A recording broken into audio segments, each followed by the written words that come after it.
হাঁস বসানো 29 দিন হলো, আর 29 দিনে কিন্তু হাঁসের ডিম ফাটে।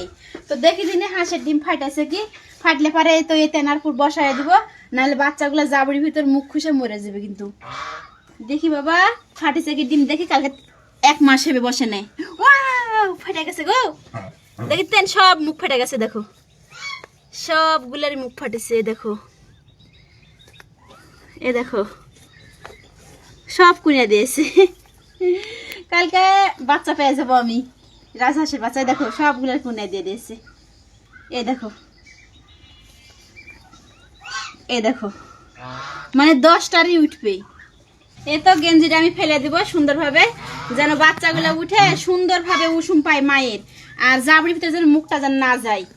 অনেক হাঁসে কিন্তু ওই জাবড়ি যায় বাচ্চার ক্ষতি হয়ে যায়, আমি এটা দেখেছি খেয়াল করে, ওইখানে সতর্ক হয়ে গেছি আমি, এখন থেকে সতর্ক জি কালকে উঠে যাবে।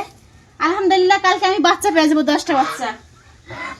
শুনে আর হরিণ তুমি, ওরে বাবা যাও, হ্যাঁ সুন্দর করে ঢাকাইলে সুন্দর হয়ে বসে থাকো। এই তো বাবা আমার।